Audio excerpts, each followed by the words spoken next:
Innovation na makambo ya mpepo tope aviation na RDC. Compagnie africaine d'aviation CAA na mokuse alela yango minu na nenga kosakana tedi et commandé domaine na ye. Après réception ya premier Airbus A330 oyo CAA yaka nango mikolo eleki yango nde sukisaka masolo ndimela ngai mwana Kongo ke CAA auti lisusu kobambola kokodikoko na ebotu na domaine aérien avec arrivée pe réception ya deuxième avion ya sika Airbus A330.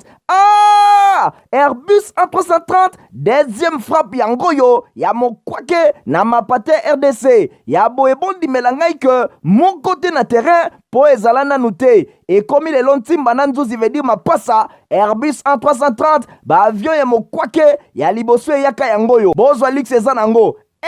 Neti soki omati okita na yo te po confort nango eza na ba angle nyonso kobanda na bakiti na couloir na first class na classe économique ebongo bozwa ya mibale yango yo nyonso eza na excellence pe noblesse moko hors pair. Boyeba pe bosimba ke Airbus A330 eza ba marque ya bavion oyo bomodaka na international ba compagnie aérienne de renom pe crédible nde basalelaka yango bokokuta yango na bamboka lokola Allemagne veut dire na Machaft pe ba pays européen ebele kutu batu ya baaffaire pe mingi ya minene na monde mingi basalelaka yango po na kitoko pe bopeto na luxe na yango surtout mécanisme ya sécurité eza nango chaque siège ndenge kaka boza komona eza na mwa mini télé oyo kotalela bafilme ennui, fatigue, okotika la koyoka yango te USB na pointe pour na chargement ba téléphone tope ba utilité mosusu. Airbus A330 ya mibale ya CAA et combien eza na deux classes first class pour na bino ba grand monsieur na ba grande dame pe ba personnalité misusu ebele avec 36 sièges classe économique pe ezali po na bino bosalaka baaffaire pe bato nyonso ba amoureux ba voyage avec 267 sièges mokoka sala voyage na ba meilleures conditions ndenge nanu ezala te avec Airbus A330 ya mibale ya CAA avion ya sika oyo euti kokoma ekwei deja na mabele timba na nzuzi lelo mibale moko te na Congo bana Congo pe bapaya basepeli.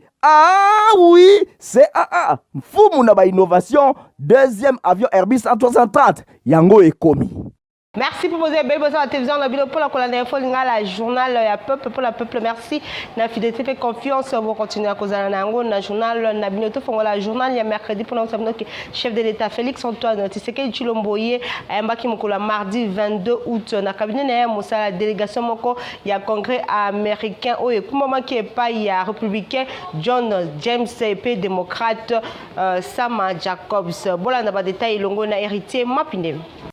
Président de la République, Félix Antoine Tshisekedi Tshilombo, ayambaki mardi délégation ya Congrès américain Oyo Kambama Kina, républicain John James P. démocrate Sarah Jacob, bango nyonso, ba membre ya commission ya ba affaires étrangères ya chambre ya ba représentants, balobi bayaki kotalisa appui ya États-Unis na gouvernement ya République démocratique du Congo, pambate bazali kotalisa importance ya relation stratégique Oyo bango balingi ezala toujours chaleureuse, ndenge démocrate Sarah Jacob alobaki na suka ya masolo na bango la plus grande ressource ya RDC ezali bongo ba minéraux pe population na ye bango balobelaki ba droit de l'homme sécurité économie pour na aider population ya République démocratique du Congo ba bénéficier na ba richesse ya mboka ndenge républicain John James alobaki boye président ya sous-comité ya Afrique kati na commission ya ba affaires étrangères ya chambre ya ba représentant ya congrès ya États-Unis d'Amérique boye député John James atalisi ke ba États-Unis d'Amérique bazali prêt pour na ko investir na construction et infrastructure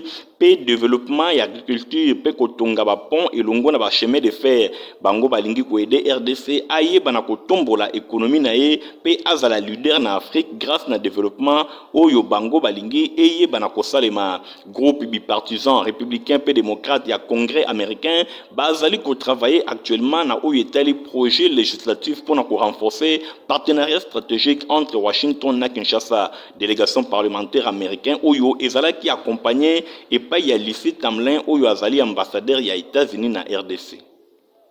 na masolo etali ya Assemblée nationale que premier vice-président ya Assemblée nationale André Mbata ya yambaki kuna na cabinet na mosala mokola mardi 22 août délégation moko ya parlementaire américain o ekumbomaki et pas ya ambassadeur américain ya République démocratique du Congo compte rendu héritier Mapindemi.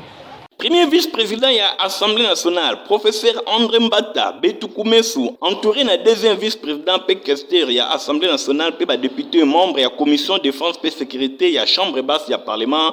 Yambaki Mokolo ya mardi 22 août 2023, dans l'audience délégation Moko ya Makasi, parlementaire américain, Oyo Bakambamaki na ambassadeur ya USA en poste de la République démocratique du Congo, Lissi Tamlin, échange Oyo et tournaki mingi autour de l'élection où il a organisé, na décembre et Koya, situation sécurité pe ba question mosusu ya actualité na suka masolo na bango John James député républicain ya état ya Michigan ye alobaki boye bango baye délégation ya congrès américain bayaki pona kokutana ba autorité ya assemblée nationale pe bazwaki ba discussion pona o etali ba question ya économie ba ressources minières pe makambo etali violation ya droits de l'homme na est ya République démocratique du Congo balobelaki pe makambo etali partenariat stratégique oyo ezalaka entre bamboka mibale appui oyo bango bakoki kopesa po ba élection eyeba na koleka na délai balobelaki respect ya droit de l'homme pona oyo etali ba ressources minières na République démocratique du Congo ndenge population esengeli a bénéficier yango kasi ba pillage ezali kosalema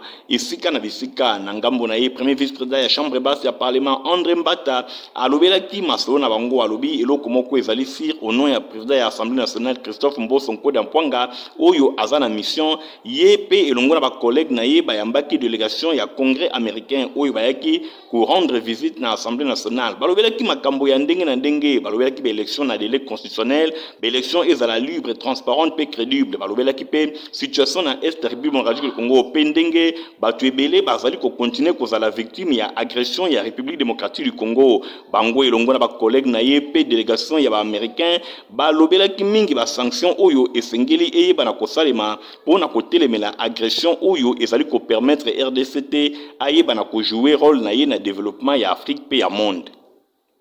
Toyota bongo masolo ya CENI commission électorale nationale indépendante pour ko sabino ke onanga mulongo kuna bauti ko prolonger pour na 5 jours opération ya dépôt ya ba candidature pour na députation provinciale pe ba confirmer lisusu convocation électorale pour na élection présidentielle pour na mokolo ya le 1er septembre 2023. Stéphane Skandi reportage. Commission électorale nationale indépendante, CENI na Mokuse, azali ko porter na connaissance ya ba candidat indépendant pe ya ba parti politique et le regroupement politique ndenge calendrier électoral na ye et bimaki le 26 novembre 2022 ba opération à dépôt pe ya traitement ba candidature pour na élection na députation provinciale pe ya ba conseiller communaux yango clôture et sengela ki ezala mardi 22 août 2023 kasi na date ya clôture oyo batalike ba bureau mosusu ya réception pe ya traitement ya ba candidature et enregistré à ta dossier mon côté ya ba candidature kasi batalisi ke persistance ya ba défi logistique oyo bango bazali ko faire face na yango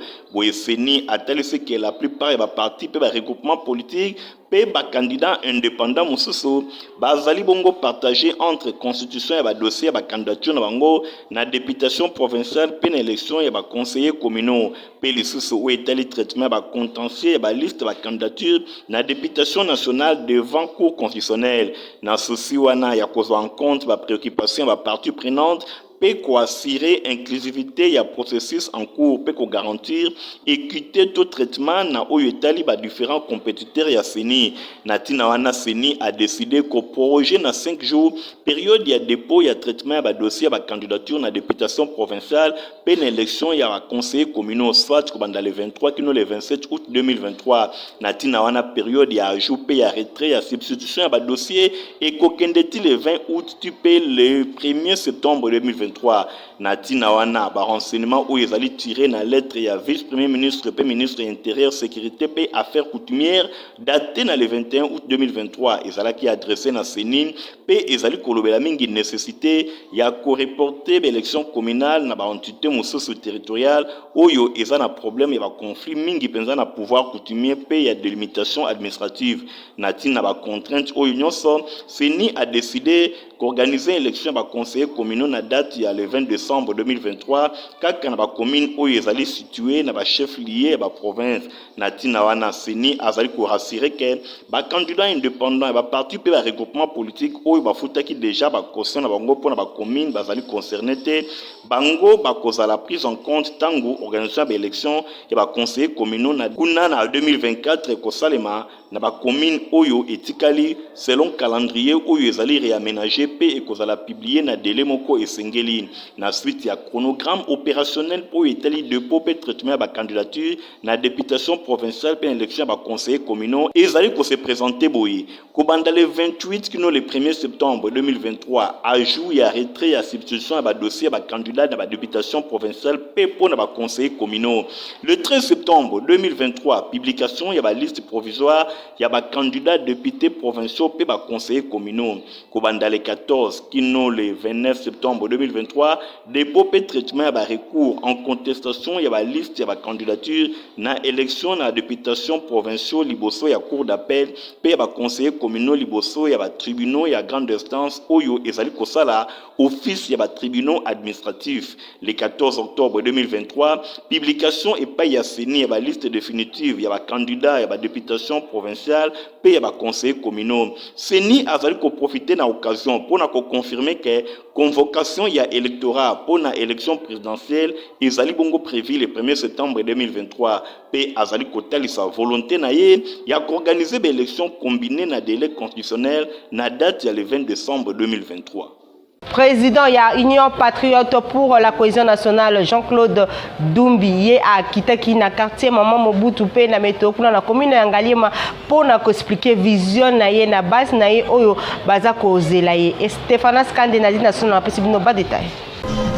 Watozali na cité Maman Mobutu na commune Yangaliema, président ya Union des Patriotes pour la cohésion nationale Jean-Claude Dumbi akitaki ye moko na terrain kaka ndenge bozali komona na supervision ya monsieur Kevin oyo azali président communal ya UPCN kuna na Mongafula chouchou ya Lukunga soso ya pembe Jean-Claude Dumbi azwaki nanu ton yako expliquer ban na cité Maman Mobutu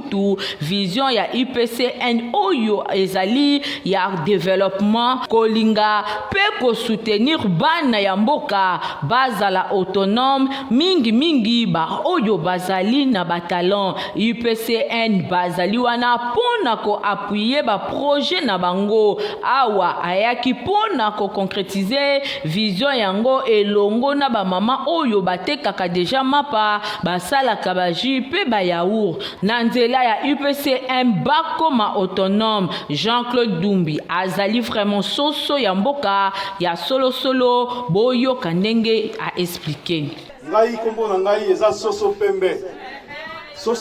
ezali na babiloko mibale ya liboso ezali soso c'est pour dire que ngai nazali mwana ya Lukunga nazala Lukunga makambo na ngai nyonso tu nasalaka yango na Lukunga kati na batu na ngai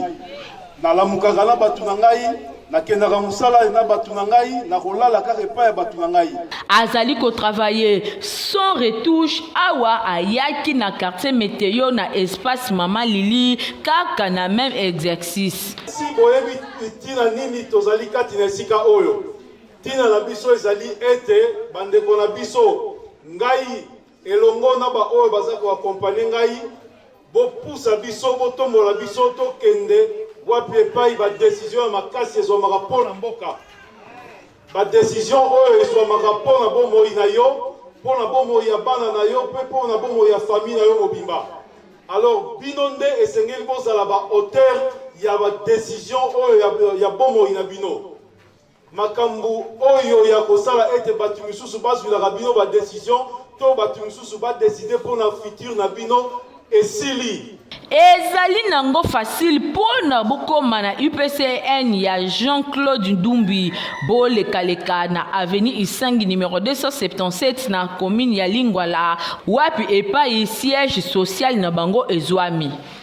Tebeta bongo maselo mususu présidente ya Fondation Dima Andrea a visité ki week-end l'équipe atelier ya Fondation Nerombungu ezomi na quartier Bikanga kuna na commune ya Kisenso la Dilando azaki na compte info Lingala. Présidente ya Fondation Dina Andrea visitaki weekend et l'équipe à télé ya Fondation Nerombungu oyezwami na quartier Bikanga na commune ya Kisenso accompagné na Bobombungu mwana ya honorable Nerombungu elongo na délégation ya makasi ba membre ya structure oyo bazali kobunda tango nyonso pona kolite contre pauvreté pe bayiba na kozongisa moto nyonso ayiba na kozala autonome. Bosimba ke Dina Andrea a visitaki tour à tour ba télé mécanique électricité, il y a laboratoire biologie chimie, pe ba télé ya coupe couture et longo na ba salle pe ba machine ya informatique. Na souka ya visite a remercié qui pe a félicité qui initiateur ya ba réalisation oyo honorable Nerombungu na oyo nyonso azali kosala po na bilenge. Na koloba merci na son excellence de Nerombungu pour na initiative oyo na lingi aussi ko encourager pour na grande initiative oyo. Parce que ils ont vraiment richesse makasi na kati ya commune ya Kisansu et aussi na kati ya ville ya Kinshasa. Alors ce que Toroko senga na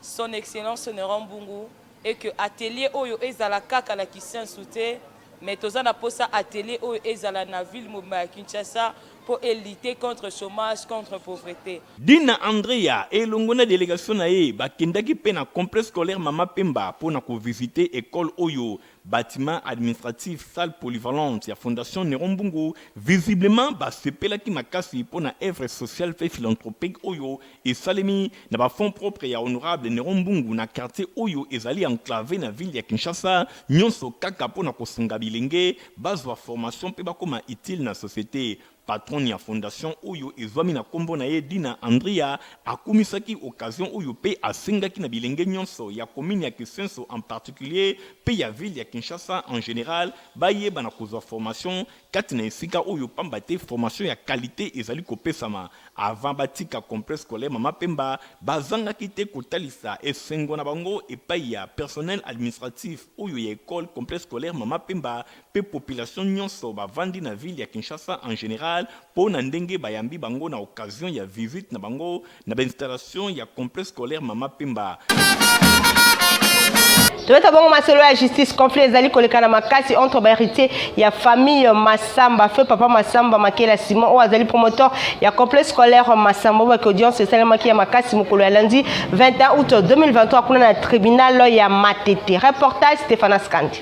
Moto ezali kopela makasi na famille ya fait papa Massamba Makela Simon promoteur ya ba école Massamba oyo toyebi na ville province ya Kinshasa na audience oyo ya lundi 21 août 2023 division ya makasi entre ba héritier honorable Rémi Massamba professeur Roger Massamba Makela Massamba Malunga Jean Didier Massamba Mantemo Oscar Massamba Mambote Alidor pe Massamba Kivwila Gédéon bango nyonso oyo contre ndeko na bango ya mwasi madame Claudine Massamba bafundi ndeko na bango ya mwasi po azali ko dénoncer lokuta ba frère na ye oyo bateki moko ba parcelle ya papa na bango Massamba Makela Simon kasi na ba signature ya lokuta Claudine Massamba akuti pe kombo na ye na liste ya autorisation ya vente ya parcelle oyo ezwami na limité numéro 1283 ya plan cadastral wapi epai bureau administratif ya papa Massamba Makela Simon ezalaki kasi lokola Claudine Wadel Massamba afundaki bango po justice ezongisa ye na ba droit na ye likambo ya kokamwa bandeko na ye nyonso oyo ya mibali totangi bafundi ye lisusu na justice na citation directe po bakanga ye pe asa la prison boyoka collectif ya bavoka ya madame Claudine Wadel Massamba ndenge ba expliquer tina ya audience ya lelo yango touti kosamba ministère public a participé à Vinaye sur les bas ils ont conseillé kakaye pour na ndenge ya miboko ya mboka na biso balobi ke muto aza libanda ya mboka akoki soki a commettre ba infraction oyo miboko ya Congo eza na ningisa ya ko poursuivre ye ekoki ko salema kaka na magistrat ya parquet mutu nde fois ça la requête a poursuivre ye ezali te que tribunal azui mukanda songolo te il faut ebanda na parquet mais na cas ya dossier oyo ezalaki bongo te. Je pense que madame Claudine Wadel Massamba ne fait que réclamer droit à héritage. Mais comment expliquer on doit réclamer justement droit à héritage? Bon, on va poursuivre. Et alors on va poursuivre nini assignation oh madame Wadel a initié une civile pour qu'elle ait un droit na ye bango ba ko attaquer na pénal même assignation mais ce que mosala ya zuzi na civil mosala na ezani tomituni nani azali kopelisa moto na famille Masamba nani azotia division nani nde azali koloba vérité dossier oyo ezali à suivre. C'est à Teliba client Airbus à 330 où la capacité pour na voyager na ba condition moko ya kitoko. Innovation na makambo ya mpepo tope aviation na RDC compagnie africaine d'aviation CA na mokuse alela yango minu na nenga kosakana tedi et commandé domaine na ye après réception ya premier Airbus A330 oyo CAA yaka nango mikolo eleki yango nde sukisaka masolo ndimela ngai mwana Kongo ke CAA auti lisusu kobambola koko na ebotu na domaine aérien avec arrivée pe réception ya deuxième avion ya sika Airbus A330. Airbus A330 deuxième frappe yango yo ya mokwake na mapate RDC ya boyebondi melangai ke mon côté na terrain po ezala nanu te et comme le lontimba na nzuzi veut dire mapasa Airbus A330 ba avion ya mokwake ya liboso yaka yango yo bozwa lix eza nango neti soki o matio kita na ote po confort nango eza na ba angle nyonso kobanda na bakiti na couloir na first class na classe économique et bongo bozo ya mibale yango yo nyonso eza na excellence pe noblesse moko hors pair boye bape bosimba ke Airbus A330 eza ba marque ba avion oyo bomodaka na international ba compagnie aérienne de renom pe crédible nde basalelaka yango bokokuta yango na bamboka lokola Allemagne veut dire na Machaft pe ba pays européen ebele kutu batu ya bafaire pe mingi ya minene na monde mingi basalelaka yango po na kitoko pe bopeto na luxe na yango surtout mécanisme ya sécurité eza nango chaque siège ndenge kaka boza komona eza na mwa mini télé oyo kotalela bafilme ennui, fatigue, okotika la koyoka yango te USB na pointe pour na chargement ba téléphone tope ba utilité mosusu Airbus A330 ya mibale ya CAA et combien eza na deux classes first class pour na bino ba grand monsieur na ba grande dame pe ba personnalité misusu ebele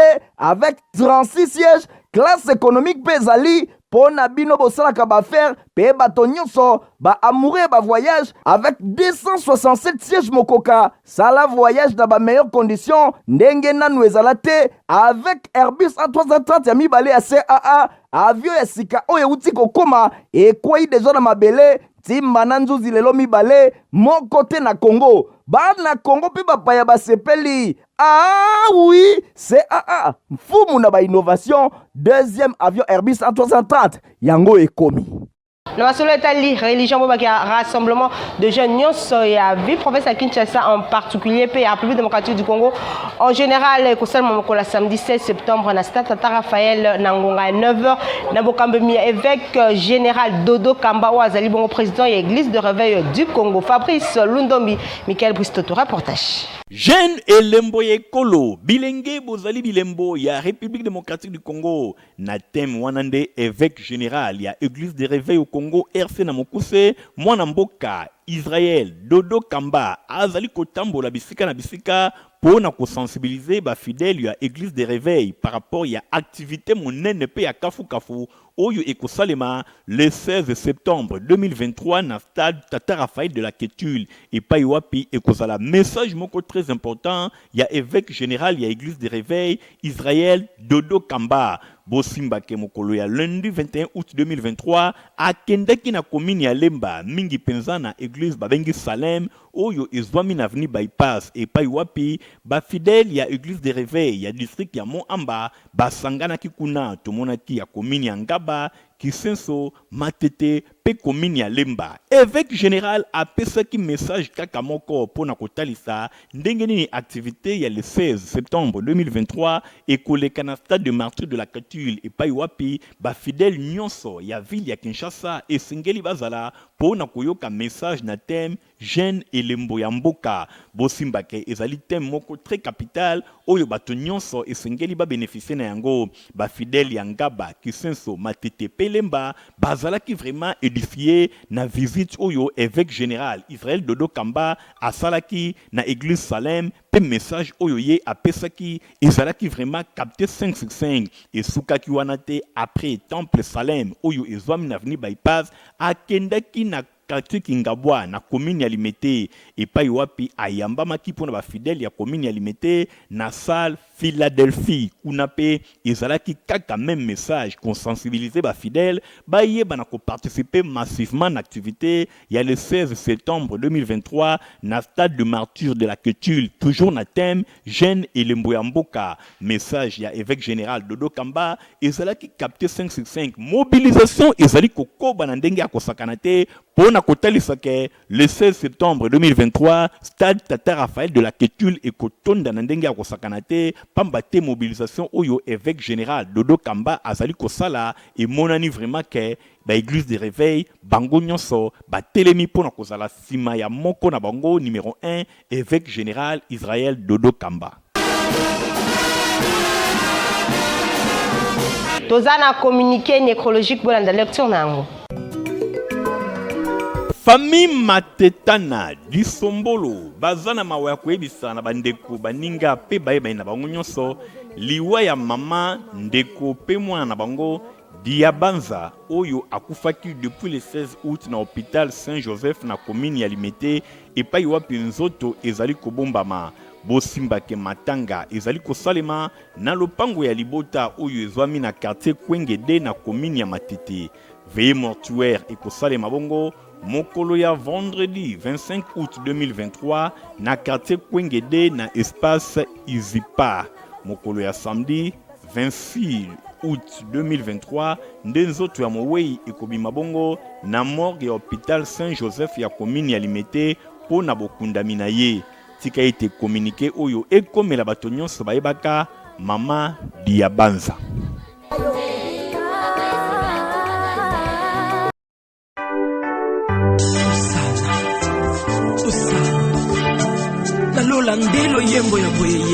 Bafamille Makunza, Mayunga, Pentete, bazana mawa ya koyebisa na bandeko baninga pe bayebani liwa ya mwana mama pe koko na bango na kombo ya Clémentine Makunza ye akufaki depuis mikolo eleki programme ya matanga ezali boye mokolo ya jeudi 24 août 2023 nde veille mortuaire ekosalema na lopango ya libota oyo ezwami na avenue Kibula numéro 39 quartier Lingwala na commune ya Bandalungwa référence avenue Kimbondo entrée Mama Colonel mokolo ya vendredi 25 août 2023 nde nzoto ya mowei ekubima na hôpital ya cinquantenaire na ngonga ya 9h exposition ekosalema pe recueillement depuis ya ba gerbe de fleurs ekosalema sur place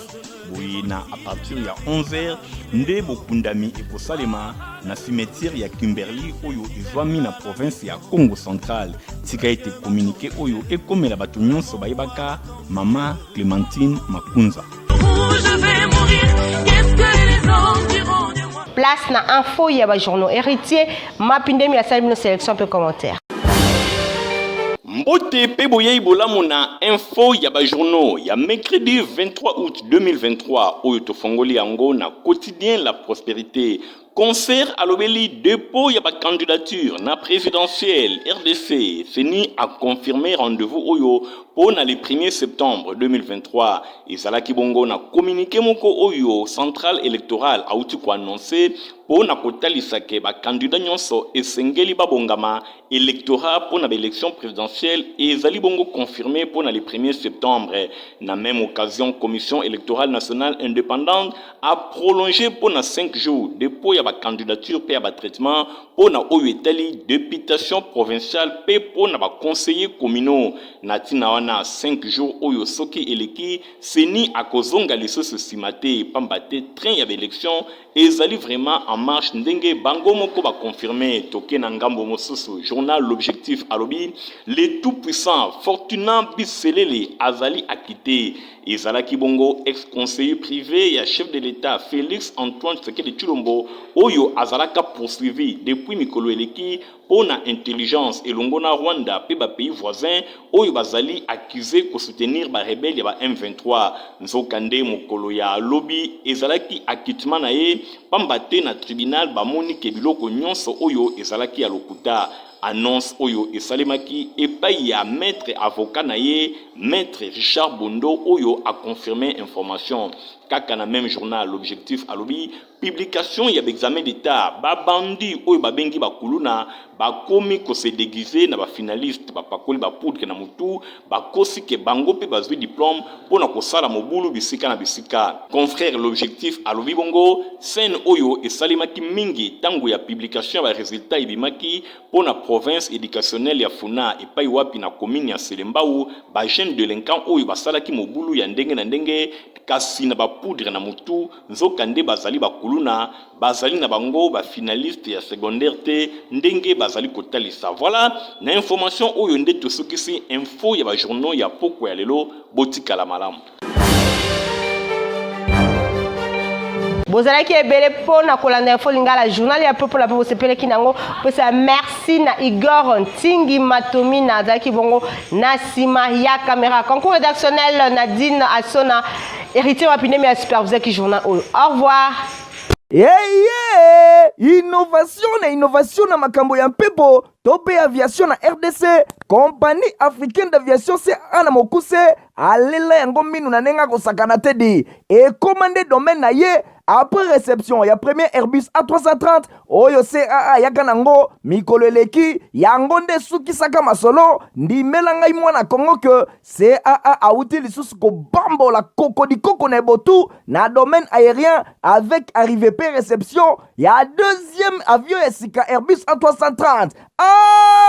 Airbus A330 deuxième frappe yango yo ya mokwake na mapate RDC ya boebondi melangai ke mon côté na terrain po ezala nanu te ekomi lelo ntimba na nzuzi veut dire mapasa Airbus A330 ba avion ya mokwake ya liboso yaka yango yo bozwa lix eza nango